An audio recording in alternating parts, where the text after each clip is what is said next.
Сәлем менің досым. Бүгін біз біліміңді тексер сұрақтарына жауап беретін боламыз.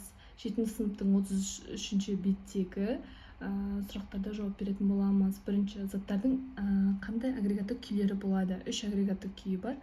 Қатты, сұйық, газ деген 3 күйі бар.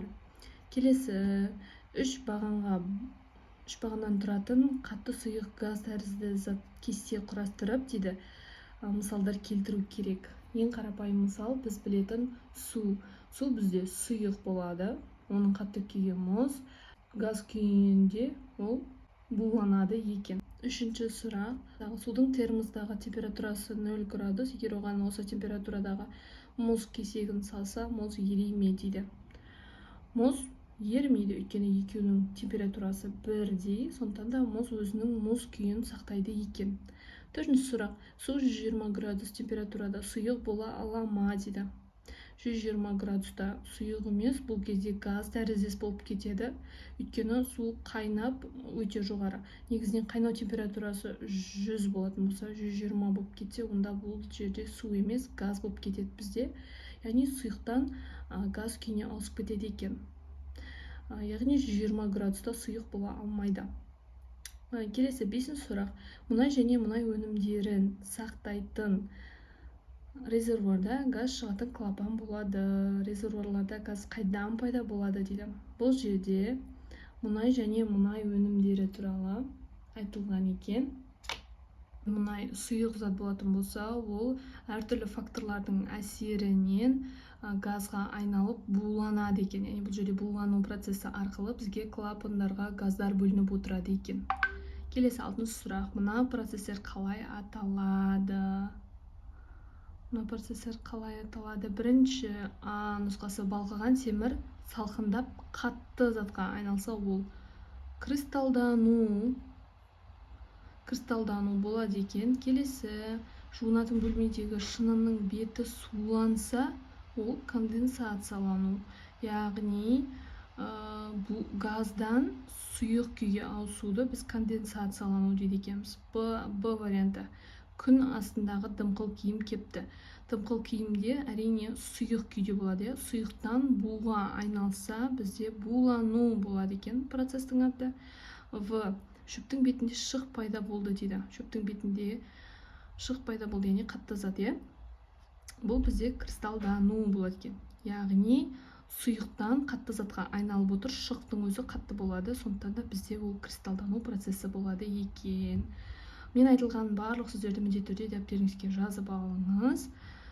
Келесі, 3-ші кестедегі берілген мәліметтерді ескеріп, мына заттардың агрегаттық күйлері қалай болатынын анықта дейді.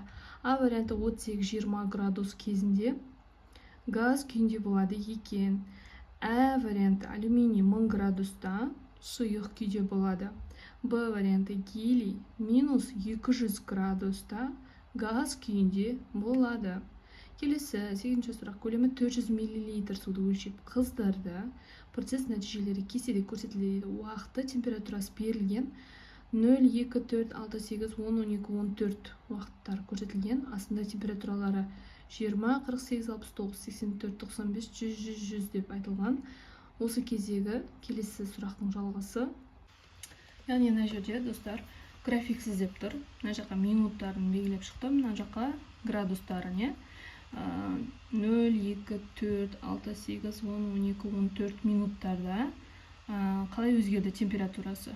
0 минутта 20 градус, 2 минутта 48 градус, 69, 84, 95, 100 болып кетті. Тура осыны қазір қиылысқан жерлерін былай белгілейміз.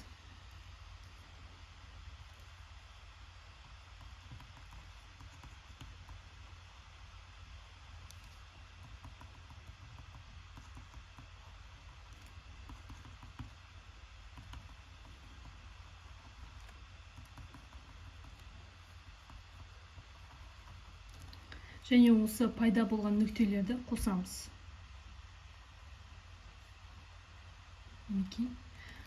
Осылай бізде түзу сызықты график пайда болды. Яғни мен уақыттың градусқа тәуелділік графигінде осындай түзу сызық пайда болды екен. яғни өсіп отырғанын көруге болады. 5 минутта оның несі температурасы қанша болады, 7 минутта қанша болады, соны есептеп көрсететін боламын. 5 минуттағын табу үшін 6 мен 4-тің арасындағы градустарды азайтамыз. Яғни ол 84 азайтамыз 69. 84 бізде 6 минуттағы, 69 4 минуттағы, бір-бірінен азайтып бөлеміз оны 2-ге. Тең болады 7,5 градус болады екен. Сонда біз мынау 4 минуттағысына, яғни 69 градусқа қосамыз 7,5 градусты. Сол кезде 76 да 5 болады. Бұл бізде 5 минуттағы температура. 5 минутта осы температураға тең екен.